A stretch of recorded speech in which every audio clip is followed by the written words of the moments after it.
What's up, YouTube? Oh, hey, what's going on? Let's see if we can get this link a little angled a little bit better. Okay. Hey, everybody. How's it going? It's Bo here from Country Squire Radio. I had a funny idea. I just thought I'd do this kind of as like a on the whim type of deal. So, a couple things. First of all, we've got kind of a new take on Squire Select. As y'all know, we're doing kind of a whiskey pairing, but then we're also introducing you know what? Actually, I just realized.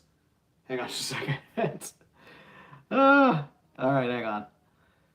Let's see. Sorry, y'all. This is what you get from when you do everything kind of on a whim. You kind of get a little crazy on it. Y'all let me know if I'm coming through okay, because I'm trying something a little bit different with the whole phone setup and everything. So just shoot me a comment. Let me know you're getting me okay.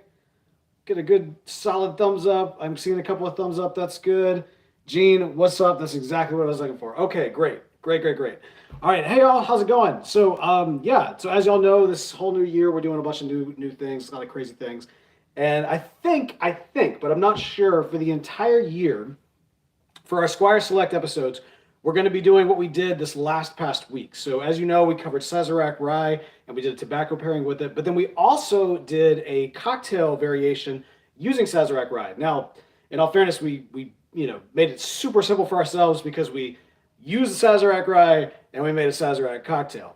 And it was a lot of fun. So anyway, I was getting ready tonight to mix up some cocktails. This is kind of a custom family, York-esque family cocktail that I was about to mix up, and I thought, it'd be kind of fun. I'm sitting here. I'm in the bar, in the butler pantry that we have here at the house.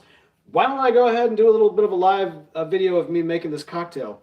So this is not a Squire Select. This is not a Squire Select pairing by any stretch of the imagination, but I wanted to share with y'all that, as you've heard, I've gotten some significant amount of, rather a significant amount of Strauss tobacco, specifically Sleepy Hollow. One of my absolute favorites. I know it's kind of a polarizing pipe tobacco. For me, I absolutely love it. And funny enough, when we recorded the episode where John David brought it to New Orleans, not only did it come with this, but it came with a bunch of other gifts, including that amazing, I think it was like a Ulu knife. And I looked at the thing and I thought, there's no way I'm getting this back on the plane. And so all of the gifts that he had brought to New Orleans for me to open up on the show, he had to take back with him to Jackson and then send them, mail them back to me to Houston. So it's funny because I was thinking afterwards, man, the Sleepy Hollow I really could have taken with me back on the plane, and totally didn't think about that. And so for the last couple of days, I've been texting John David hey, so is that package in the mail yet? So fortunately, this came in today, which I'm looking forward to tearing into. I'm not necessarily pairing that with what I'm about to mix up because I honestly don't think it would be a very good pairing. And that is why this is not a Squire Select. It just happened to be relevant to the day. Today is my grandmother's 84th birthday, I believe. Is that right? 84th? Yeah. Yes, 84th birthday. And in celebration, we are making a cocktail. My wife and I are having some cocktails tonight. Now, my grandmother, we always lovingly called her Grammy. Now, different regions of the country, as I understand it, you may call your grandparents by their last name. So like Grandpa, or by their first name. So Grandpa Joe, or Grandpa Smith, or Grandma, whatever. In the South, typically we give our grandparents nicknames. And growing up, they always had a nickname. So we always called my grandmother Grammy. She is the matriarch of a very large Catholic family, as longtime listeners have heard us talk about. And so I am the oldest of a very, very large number of cousins. And unfortunately, for my cousins, when they were children, they could not pronounce the gr, right? So I named her Grammy. I was the firstborn, and I said Grammy. And so that became her name. But then my next in line cousin couldn't pronounce that gr, and so she became Mammy to all of the other cousins.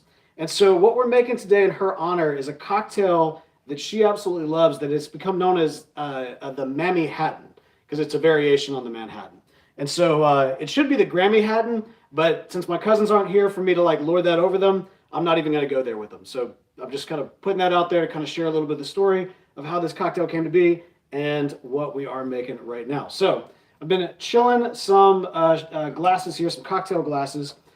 Typically, the Manhattan is going to have a couple of different, ingredients that are not featured in this, mainly bitters. Like we're not going to use any bitters for this.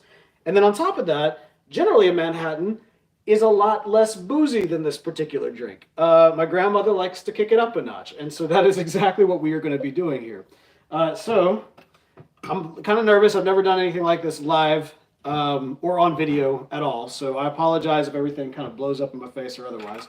But what we're going to do is we're going to go ahead and throw some ice in our shaker, albeit I don't think we're actually going to shake this up. And this recipe calls for 4 parts bourbon to 1 part sweet vermouth. So for the bourbon, we're using some Maker's Mark. That's what I got, so that's what we're going to use. And then for, what is this, the Martini and Rosie, I have no sweet vermouth snob. This is what the shop had. This is what we got. So that's how we're doing that. All right. So now we go through the process of a lot of pouring right here. All right, and so I guess as I'm pouring this, since that's not a particularly interesting thing to watch, I will toss it out to y'all right now. How many of y'all are, rather just let me know your feedback. We've started off this new year with a whole lot of new episodes. Ooh, I think that's 4. Maybe that was 5. I'm not sure. Let's hope it was 4. We started out this year with a whole lot of new episodes and a whole lot of new series.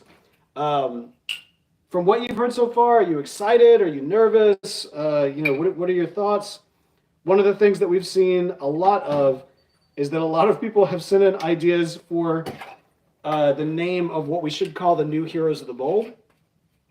Almost every single name that we've gotten sent in is better than what we came up with at the time of recording the first one. And so as you'll hear, once that episode goes live, it'll probably, I don't know, we might change it again. So it'll be interesting to see what happens. All right, so 4 parts bourbon, 1 part sweet vermouth.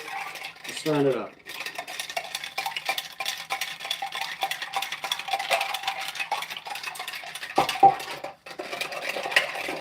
And Gene, I see you mentioned the print on the wall. So this is actually Jack's Brewery in New Orleans. So in the French Quarter specifically, you got the trolleys right here as well. This actually hung up in my grandparents' house. In fact, this is a very, obviously they're heavily on my mind with celebrating my grandmother's birthday. I'm actually rocking, I actually inherited this hat from her husband, my grandfather, when he passed away 2 years ago. It's my favorite hat. It does not go with the shirt, but I wore it because of the cocktail I was making and everything else. So put that in there as well.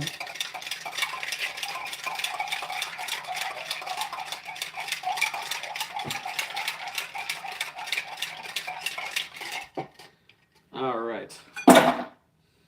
Thank you very much, Zach. I see you're here as well. Thank y'all. I appreciate it. Getting a lot of love for the new content, and that's been really good.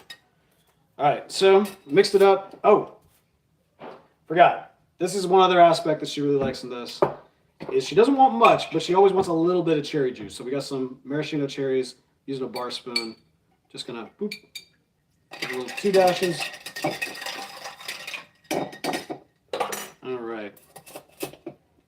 And then straining that into our cocktail glasses here. Trying to pour on camera as best I can. All right. Now I'm going to pretend like this is normally the portion that I make as opposed to the double portion that I normally make, just so I can maintain some credibility here. Or I don't know, maybe it loses credibility, I don't know. But the Manhattan, a family tradition and something that tastes like Christmas, to be honest. It always reminds me of Christmas because it always reminds me of my grandmother. Bo the Bartender, I like that. Maybe that should be a new series, I don't know. Y'all, so like I said, for the rest of this year, we will be doing kind of that model where we'll take a spirit.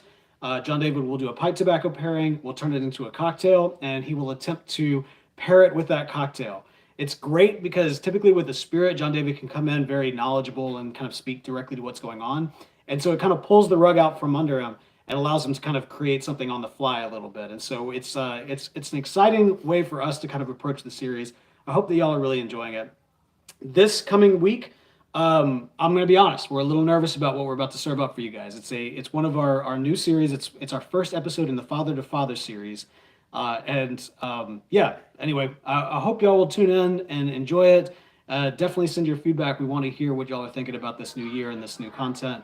But yeah, we're excited for it. So thank y'all so much for tuning in. Those who were able to join live very quickly for this little, I don't know, hang out while making cocktails and hear me talk a little bit about the family and yeah, kind of what we're celebrating today. But anyway, and again,